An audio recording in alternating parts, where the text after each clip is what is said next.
Olá, tudo bem com você? Vamos à recapitulação de mais uma lição da Escola Sabatina. Quase terminando já o trimestre, estivemos estudando o Evangelho de João ao longo dessas 13 semanas e foi uma bênção. Tem sido uma bênção, né? Nessa semana estudamos o tema da ressurreição, da morte e ressurreição de Jesus, centrais para a nossa fé cristã. Mas quero já anunciar para você a lição dos adultos do próximo trimestre. Traz aqui um tema muito importante. Nós temos sempre aqui na lição já um resumo, né? A justiça de Deus, o amor e a justiça de Deus, o autor John Peckham. Depois eu vou falar mais sobre esse autor também, sobre livros que ele publicou e sobre o tema dessa lição que virá realmente vai ser uma grande contribuição e você não pode perder. E a lição de jovens, olha aqui, metanoia. Bem-vindo à renovação da sua mente. Muito boa essa lição também, viu? Que tal você ter as duas lições para o próximo trimestre, estudá-las, já que serão temas diferentes no próximo trimestre. Então, eu sempre sugiro aqui que você estude as duas. É conteúdo para enriquecer a sua vida, ok? E aproveito também para pedir que você se inscreva no canal, se você ainda não fez isso, acione o sininho para receber as notificações de novos conteúdos. Também compartilhe os conteúdos aqui e comente abaixo do vídeo. Tudo isso faz com que o YouTube perceba a relevância dos conteúdos e ele mesmo compartilha para mais pessoas, tá bom? E se você não assistiu ainda a live gravada no meu canal aqui, e nos 4 canais, na verdade, dos pastores Sérgio Monteiro, Adriano Cecílio, Eleazar Domini, no meu canal também, nós tivemos uma live segunda-feira à noite, falando sobre as bênçãos de Deus concedidas a todos nós este ano e também sobre as muitas críticas que a Igreja Adventista vem recebendo aí em canais de inimigos da nossa fé, de ex-adventistas. Então nós ali respondemos pelo menos a 10 dessas críticas e prometemos que no ano que vem vamos reiniciar aí uma série, você não perde por esperar, será sempre às segundas-feiras à noite. Nós vamos depois anunciar nas redes sociais, no meu Instagram, no meu X, no antigo Twitter, né? No Facebook, enfim. Nós vamos divulgar aí a data da primeira dessas lives no próximo ano. E será realmente muito bom. Nós teremos aí vários temas importantes, de novo respondendo aos críticos e confirmando a fé daqueles que buscam de todo o coração e toda a mente a verdade. Aliás, verdade foi um tema bastante analisado aqui nesta semana na lição da Escola Sabatina, não é verdade? Vamos então ao tema, a hora da glória, a cruz e a ressurreição. Aqui a ilustração do André Vieira, né? Muito boa como sempre. Ali muitas pessoas, quando pensam na coroa de ouro que receberão, né? Por ocasião da glorificação, da ascensão para o céu, nem sempre se lembra de que para que nós tivéssemos uma coroa de ouro, foi necessário que Jesus, o nosso Criador encarnado, tivesse sobre a cabeça uma coroa de espinhos. Ele recebeu sobre si aquilo que nós merecíamos para que nós tivéssemos o que não merecemos. Ele morreu a morte dos ímpios, morreu como um malfeitor na cruz para que nós pudéssemos ter acesso à vida eterna nos méritos dele. É realmente uma substituição maravilhosa para nós, claro, e por isso nós somos gratos a Deus porque temos a salvação. O verso para memorizar, João 18:37, diz assim: Pilatos perguntou, então você é rei? Jesus respondeu, o Senhor está dizendo que eu sou rei. Eu para isso nasci, para isso vim ao mundo, a fim de dar testemunho da verdade. Todo aquele que é da verdade, ouve a minha voz. Uma das perguntas chave aqui da lição da semana é, o que é verdade? Como você entende esse conceito de verdade, né? Chegaremos lá. A introdução da lição diz assim: os evangelhos apresentam a morte de Jesus de formas diferentes. Embora os relatos estejam em harmonia, os autores enfatizam eventos ligados aos temas centrais dos livros. Mateus enfatiza o cumprimento das Escrituras. Marcos destaca o paralelo entre o batismo de Jesus e a cruz. E Lucas concentra-se na cruz como fonte de cura e salvação. João, no entanto, apresenta a cruz como a entronização ou glorificação de Jesus, ligada ao conceito de hora, mencionado no livro dele, né? João 7:30, 8:20, 12:27. O conceito de entronização é uma imagem irônica, uma vez que a crucifixão era a forma de morte mais vergonhosa usada pelos romanos. Este contraste de João é irônico. Jesus morre em desprezo, mas isso representa a sua entronização como Salvador. Uma morte ignominiosa, uma morte humilhante, né, destinada a Jesus, que, no entanto, o glorifica, o exalta perante todo o universo, porque realmente Deus esteve disposto e foi até as últimas consequências, morrendo por nós na cruz, esteve disposto a nos salvar, custasse o que custasse. E isso, evidentemente, glorificou o nome de Cristo, o nome do nosso Senhor, diante dos anjos e de todo o universo. Aí chegamos no domingo, que lida com a pergunta: o que é a verdade? Isso aqui nós encontramos no relato ali de João 18, 33 a 38. Podemos ler juntos esse texto, né? João 18, 33 a 38. O encontro de Jesus com Pilatos e qual foi a reação desse governante. Diz assim o texto: Pilatos entrou novamente no pretório, chamou Jesus e lhe perguntou: você é o rei dos judeus? Jesus respondeu: essa pergunta vem do Senhor mesmo, ou foram outros que lhe falaram a meu respeito? Pilatos respondeu. A gente percebe que ele se irrita com isso, né? Porque ele foi confrontado aqui. Por acaso sou judeu? A sua própria gente, os principais sacerdotes é que o entregaram a mim. Que foi que você fez? Jesus respondeu: o meu reino não é deste mundo. Se o meu reino fosse deste mundo, os meus ministros se empenhariam por mim, para que eu não fosse entregue aos judeus. Mas agora o meu reino não é daqui. Pilatos perguntou: então você é rei? Jesus respondeu: o Senhor está dizendo que eu sou rei. E para isso nasci, para isso vim ao mundo, a fim de dar testemunho da verdade. Todo aquele que é da verdade ouve a minha voz. Pilatos perguntou: o que é a verdade? Infelizmente, o rei preconceituoso, aqui um tanto irritado, impaciente, querendo se livrar daquela situação incômoda, não esperou a resposta, a grande resposta: o que é a verdade? Jesus já tinha dado essa resposta aos discípulos quando disse: eu sou o caminho, a verdade e a vida. O Evangelho de João já nos dá a resposta em João 8,32, né? Vocês conhecerão a verdade e a verdade os libertará. O mesmo Evangelho de João, no capítulo 17, na oração sacerdotal de Jesus, também nos dá a resposta no verso 17. Santifica-os na verdade, a tua palavra é a verdade. Portanto, Jesus é a verdade encarnada. Para nós cristãos, verdade não é um conceito, uma filosofia, uma ideia humana. Até porque as ideias humanas são mutáveis, elas são instáveis, volúveis. Para nós, a verdade é uma pessoa. E é o próprio Deus, Logos, o Verbo encarnado. Jesus é a verdade absoluta.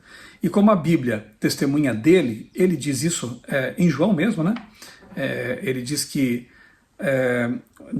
os fariseus examinavam as Escrituras porque pensavam ter nelas a vida eterna, e de fato elas têm, mas não queriam ir a ele que é a vida eterna. Então elas testificam dele. Então se a Bíblia, se as Escrituras testificam de Jesus que é a verdade, logo as Escrituras, a Bíblia também é a verdade. Para nós cristãos, então, a Bíblia, que testifica de Jesus, é a verdade absoluta. Para o mundo relativista, é um pensamento até estranho, né? Porque muitas pessoas hoje dizem assim: cada um tem a sua verdade, o importante é ser feliz com ela. Mas é estranho, né? Porque tem muitas verdades, entre aspas, que são autocontraditórias, são totalmente opostas. Como que pode uma ideia A ser verdade e uma ideia B, diferente da A, ser também verdade? Isso é uma contradição. Também se contradizem aqueles que dizem que não existem verdades absolutas, porque isso que eles dizem, para eles, é uma verdade, né? Você pode perguntar para um relativista: você não crê que haja uma verdade? Ele diz: sim, eu creio que não existem verdades absolutas. E aí você pergunta: isso que você me falou agora, isso que você está sustentando, afirmando, é uma verdade? Ele crê que seja, então ele está se contradizendo, porque para ele, aquilo que ele disse e crê é uma verdade. Mas se ele quiser ser um pouco mais coerente e disser: não, nem o que eu estou dizendo é verdade, aí você novamente o pega na contradição, porque pode ser que ele esteja errado. Então, se o que ele está dizendo não é verdade, pode ser que exista de fato uma verdade. É aquilo, né? O que os relativistas querem dizer, na verdade, é o seguinte, né? Que não existem verdades absolutas, exceto a verdade absoluta de que não existem verdades absolutas. Então, eles se contradizem, né? Nós não, porque nós cremos que há uma verdade. Essa verdade foi revelada na pessoa de Cristo e foi registrada por autores inspirados na Bíblia Sagrada. A questão é: qual o fundamento que você escolhe para a sua vida? Sobre que fundamento você vai construir a sua casa, o seu caráter, a sua vida, a sua família? Eu depois de muito estudar, depois de muito considerar várias cosmovisões, várias formas de entender o mundo, eu escolhi a Bíblia Sagrada como fundamento para a minha vida, para a minha família, e nunca me arrependi disso. Já faz mais de 30 anos que eu tomei essa decisão, e ela tem se demonstrado a mais acertada da minha vida, porque a Bíblia, de fato, é um firme fundamento, é uma base sólida. Ela me traz mais saúde, me possibilita ter mais saúde, me possibilita ter um casamento mais abençoado, me possibilita ter uma vida física, mental e espiritual orientadas pela vontade do Criador. Aquele que me criou me orienta, ele tem o manual da vida, ele que me criou. Então realmente eu creio que seja a decisão mais importante que devemos tomar. Que verdade orienta a nossa vida? As falsas verdades, portanto, não são verdades. As meias verdades, portanto, também não são verdades absolutas, que aí estão pelo mundo, com base na ideia de pessoas, com base na ideia de seres humanos volúveis, ou a verdade absoluta da palavra de Deus. A escolha é nossa e as consequências também são sentidas por nós, né? Verdade é um dos temas centrais do Evangelho de João. Como o verbo eterno, logos, Jesus é a luz e a verdade, isso é o oposto de trevas e erro. Cristo é cheio de graça e verdade, lá em João 1,14. A graça e a verdade vieram por meio dele, João 1,17. João Batista deu testemunho da verdade, João 5,33. Jesus afirmou que seu Pai é verdadeiro, João 7,28. O próprio Jesus ouviu a verdade de seu Pai, João 8,40. Jesus é o caminho, a verdade e a vida, como eu disse, João 14,6. A palavra de Deus é a verdade, João 17,17. Ainda que tenha feito aquele questionamento, Pilatos perdeu a oportunidade de conhecer a verdade por causa de seu preconceito, de suas decisões anteriores e das pressões que enfrentava. Se deixou levar pela pressão do povo, né? Veja, ele estava diante da verdade em pessoa e perdeu a grande oportunidade de sua vida. Lamentável isso, né? Não perca essas oportunidades. Se você tem a oportunidade de conhecer a verdade na pessoa de Jesus, não perca, agarre, abrace, conheça Jesus, e assim você vai ser libertado por essa verdade que pode ser conhecida efetivamente. Segunda-feira, eis o homem, que é quando Pilatos então resolve jogar para o povo, né, a decisão de libertar Jesus. Ele queria fazer isso. Ele queria aproveitar o momento da Páscoa, que segundo o costume local envolvia a soltura de algum preso, e ele então até propõe a escolha entre Barrabás. Ele pensava, Barrabás é um assassino, é um bandido, é um agitador, e Jesus. Obviamente que eles vão escolher Jesus, mas tudo deu errado, pelo menos com relação ao plano de Pilatos, né? Ele mandou açoitar Jesus. Jesus foi torturado além da conta, e talvez Pilatos pensasse que ao povo vê-lo ali machucado, sangrando, todo ferido, quem sabe tivessem piedade, compaixão dele, colocaram uma coroa de espinhos sobre a cabeça dele, o ferindo ainda mais. Aqueles espinhos penetraram na pele de Jesus, na testa, na cabeça de Jesus, causando dor enorme, numa área muito sensível, né? Ele foi espancado, ele foi debochado, foi humilhado. Fizeram isso com o Filho de Deus, fizeram isso com o nosso Criador. Ele foi açoitado, foi chicoteado com chicotes terríveis que tinham nas extremidades, nas pontas ali, pequenos ossos e também fragmentos talvez de metal ali, que quando atingiam a pele rasgavam os músculos, a pele, os músculos, dor lancinante, terrível, nosso Salvador sentiu. Bem, nessa cena sobre a qual João não faz comentários adicionais, de Jesus ter sido colocado ali com vestes reais para ser debochado, Jesus usava uma falsa veste real, e Pilatos disse ao povo, eis o homem. Isso lembra as palavras de João Batista, eis o Cordeiro de Deus que tira o pecado do mundo. É irônico que o governador pagão apresentasse o Messias naquele traje diante de Israel. Uma cena realmente irônica, para dizer o mínimo, né? Os líderes disseram que não tinham rei, senão César. O ódio deles por Jesus superava as aspirações nacionais. Eles sacrificariam as reivindicações de autonomia nacional só para se livrarem do incômodo Jesus. Eles que odiavam os romanos, que não queriam invasão romana, a presença romana ali, disseram que tinham só um rei, César. Esse aí não é nosso rei. Rejeitaram o rei dos reis, o Messias. Aqui tem uma pergunta interessante no fim da lição de segunda-feira. O governador pagão queria livrar Jesus, mas os líderes espirituais que deveriam tê-lo reconhecido desejavam que ele fosse crucificado. Que lições aprendemos com isso? Tremendo isso, né? Bem, uma delas é não sofrer, não se deixar levar pela pressão do grupo. Tenhamos força moral para resistir. Uma coisa não é certa, só porque todo mundo está fazendo. Nunca esqueça disso, né? E um erro não passa a ser correto só porque todos fazem aquilo, né? Enfim, tem um pensamento que fala mais ou menos isso. Mas você entendeu o que eu estou dizendo, né? Não é porque a maioria das pessoas faz uma coisa é que essa coisa se torna certa. E outra, a voz do povo é a voz de Deus? Não, a voz do povo é a voz do povo. A voz de Deus está na palavra. A voz de Deus é a voz de Deus. Então cuidado com a pressão do grupo, quando todo mundo está fazendo alguma coisa que você sabe que está contra a palavra de Deus, ouse ser diferente, ouse remar na direção contrária. Seja um cristão de verdade, não comprometa seus princípios. Se todos ali se prostrarem diante de uma imagem construída pelo rei, fique em pé, como aqueles jovens hebreus. Enfim, sejamos fiéis a Deus. Mais importa obedecer a Deus do que aos homens, diz a palavra. Terça-feira está consumado. Além daquelas palavras de Pilatos e das roupas reais que colocaram em Jesus, uma coroa falsa de espinhos, a placa que Pilatos mandou colocar sobre a cabeça de Jesus também mostra que Deus estava conduzindo todas as coisas. O povo ficou revoltado com aquilo, mas o rei disse, olha, o que eu fiz, né? O que eu coloquei, enfim. Ele mandou colocar uma placa com a inscrição Jesus Nazareno, Rei dos Judeus, em grego, hebraico e latim. Todos poderiam, portanto, ler aquela placa.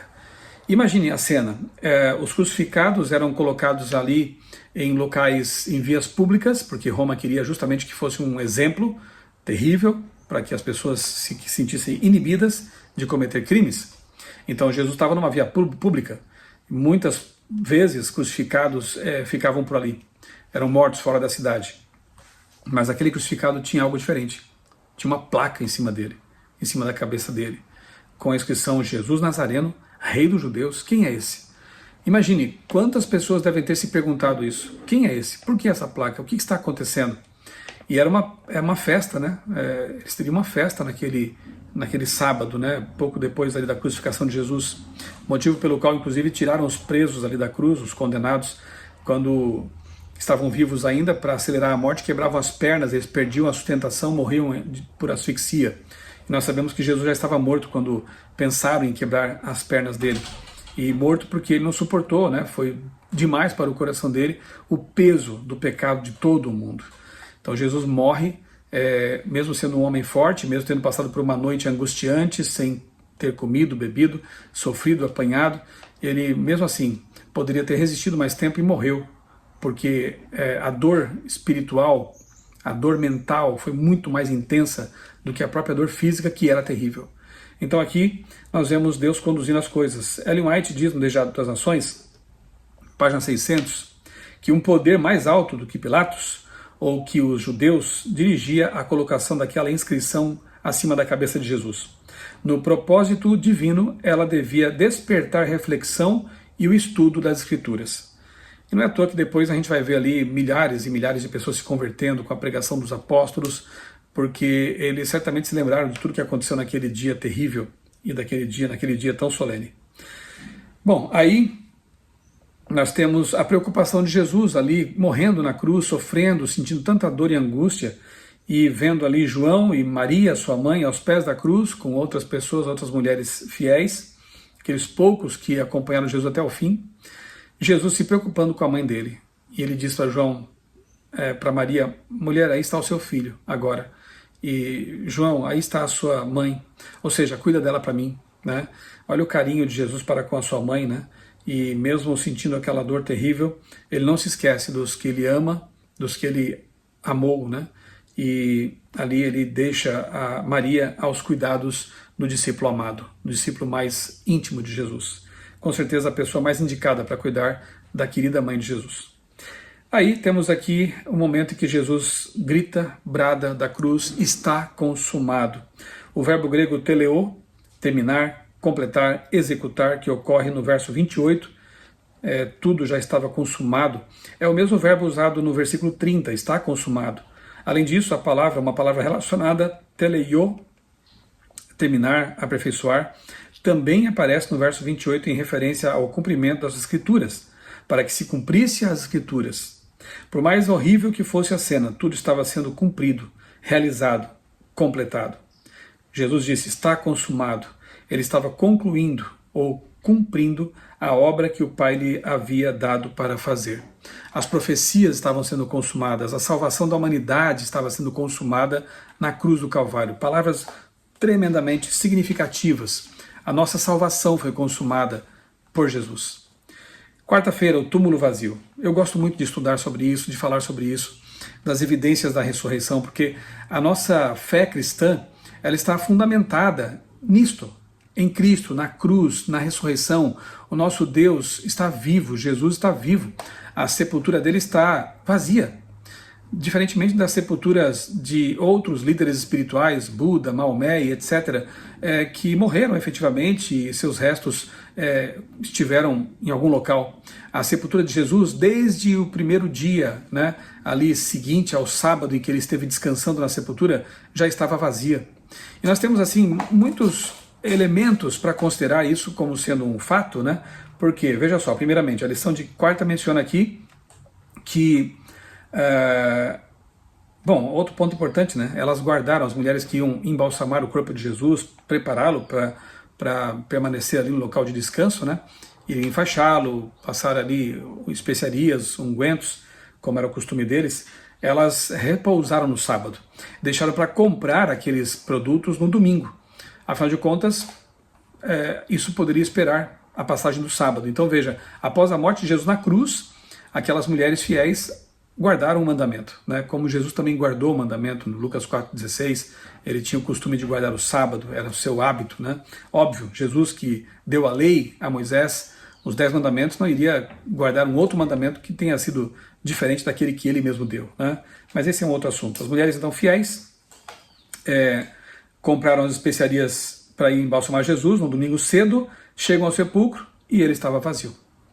Maria corre, quando vê aquilo, né, corre para contar para os discípulos, e quando conta, eles acham que ela tinha tido uma alucinação, estava delirando, alguma coisa assim, né, porque todos tinham visto, né, sabido, João especialmente, tinham visto Jesus morrer, sabiam do local de seu sepultamento, todo mundo sabia, na verdade, e esse é outro ponto importante, o endereço da tumba era conhecido, era a tumba de uma pessoa famosa, conhecida, José de Arimateia.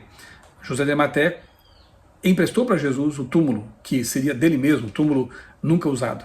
Então, o endereço era conhecido. Pessoas famosas estavam envolvidas no relato. Se fosse um relato mentiroso, você acha que Arimateia, Nicodemos e outros permitiriam que seus nomes fossem colocados ali? Seria muito fácil desmentir essa história, caso fosse realmente uma mentira. Aliás, bastaria mostrar o corpo de Jesus, não é verdade? Os romanos, os judeus poderiam dizer, está aqui o corpo, não inventem histórias, né? A história que foi inventada, a fake news absurda, foi de que judeus desarmados, poucos, roubaram um corpo em uma tumba lacrada pelo Império Romano e guardada por uma tropa armada de soldados romanos. Então, essa é que é a mentira estranha que tiveram que inventar, né? Que o corpo foi roubado. Como ele seria roubado? Estava tão bem policiado ali, né? Outra coisa, se um autor quisesse inventar uma história a respeito da ressurreição de Jesus, para poder depois fundamentar uma religião sobre isso, ele jamais teria colocado mulheres como as primeiras testemunhas da ressurreição de Cristo. Por quê? Porque naquela cultura bastante machista, mulheres não tinham nem o direito de testemunhar num julgamento, por exemplo. O testemunho delas não era considerado, não eram respeitadas. E pior, colocar a primeira mulher a contemplar a ressurreição, como aparece aqui na lição de quinta-feira com mais detalhes, sendo Maria Madalena, com uma vida bastante torta, né? Uma pessoa de quem Jesus expulsou 7 vezes demônios, uma mulher com um passado reprovável, colocar essa pessoa como a primeira testemunha seria realmente um tiro no pé de alguém que estivesse escrevendo uma história para inventar alguma coisa. Colocaria ali, então, pelo menos um apóstolo, né, um discípulo, ou uma pessoa mais respeitada, quem sabe um membro do Sinédrio, alguma coisa assim, né, Nicodemos ou Arimateia, enfim, se estivessem mancomunados, né, mas não. Os autores não quiseram maquiar, não procuraram maquiar uma história. Eles contaram o que efetivamente aconteceu. E aqui João, ele menciona que foi essa mulher, né. Então, quando Pedro e João ouvem o relato, não creem, mas correm lá para ver, para verificar. Eu acho uma atitude muito bonita essa também, né? Mesmo não crendo, mesmo não aceitando de imediato o testemunho delas, eles foram verificar. Eu tenho dito, né, em algumas palestras que as pessoas deveriam agir como Pedro aqui, né? Mesmo que não acreditem naquilo que está sendo dito, numa pregação, enfim, mas pelo menos se concedam o benefício da dúvida e vão verificar por si mesmos. Vão ver se é verdade. Se você não crê que Jesus ressuscitou, se você não crê em Deus, se você não crê que a Bíblia é a palavra de Deus, pelo menos vá verificar. Não apenas duvide por duvidar. Vá atrás dos fatos, das evidências, dos argumentos e tire suas conclusões somente depois de ver por si mesmo. Essa é uma atitude nobre e Pedro aqui teve essa atitude, João também. Pedro sai correndo na frente, João mais jovem ultrapassa Pedro. Quando chegam ao sepulcro, eles veem que realmente o corpo não estava lá. Tem mais um detalhe importante aqui, né? Aí João fica ali à porta, Pedro chega e entra no túmulo, e quando eles chegam ali, veem que os lençóis que cobriam o corpo de Jesus estavam ali, no local, e o lenço que cobria o rosto ali, a cabeça de Jesus, ele estava dobrado. Olha como Jesus é organizado, né? Que bonita essa atitude também, né? Que exemplo para nós também. Temos que ser caprichosos, organizados, fazer as coisas com capricho, né? Como diz Ellen White, tudo que merece ser feito, merece ser bem feito. Jesus dedicou algum tempo ali, um tempinho, para dobrar o pano que cobria a sua cabeça, mas tinha mais ainda relacionado com isso, né? Veja só que interessante. Alguém poderia pensar que talvez ladrões de túmulos teriam roubado, né, aquele túmulo, coisa parecida, né? Seria estranho porque a tropa romana estava ali, né? Mas enfim, ladrões de túmulos não roubavam corpos, roubavam riquezas, roubavam tesouros que estavam ali, como nas pirâmides, por exemplo, né? Então veja só, essa explicação não pode ser aceita por 3 razões de que ladrões teriam roubado o corpo. Primeiro, o túmulo estava guardado por uma escolta, tornando inviável o roubo. Segundo, ladrões de túmulos normalmente roubam objetos de valor, não corpos em decomposição. Terceiro, ladrões de túmulos costumam agir com pressa e não se preocupam em dobrar as vestes funerárias. Não é de admirar que quando João viu o lenço dobrado, creu que Jesus havia ressuscitado. Era uma evidência de que Jesus realmente tinha despertado da morte, né? E isso deixou Pedro e João muito felizes, obviamente. E na quinta-feira, então, nós temos aqui o relato de Maria, chorando. Ela volta ao túmulo depois que João e Pedro saíram de lá, ela fica ali chorando, aí ela vê lá dentro 2 anjos, né? 2 anjos. Um evangelista diz que era apenas um anjo, não quer dizer que diz que havia um anjo, não que apenas um anjo, né? Até essas diferenças nos relatos, elas mostram que eles são relatos reais, porque eles não combinaram as coisas. Quando um juiz percebe que 2 testemunhas contam uma história muito semelhante em detalhes, ele vê que houve ali algum tipo de acordo, eles se mancomunaram para... e são falsas testemunhas. Os evangelhos trazem variações no relato. Um evangelista destaca que havia 2 anjos, o outro destaca que houve um. Mas não quer dizer que só tinha um, né? Havia 2. Então, é como se eu estivesse observando um acidente de trânsito de um lado da estrada, da rodovia, e tenha visto alguns detalhes que uma outra testemunha do outro lado da rodovia, contemplando a mesma cena, acabou não vendo, viu detalhes diferentes. E esses detalhes diferentes complementam os relatos dos evangelhos. E isso mostra que são histórias reais, narradas sob a perspectiva de autores diferentes. Bem, aí Maria ouve alguém se aproximar, e aqui mais um elemento que se eu fosse inventar uma história eu não colocaria, ela confunde com o jardineiro.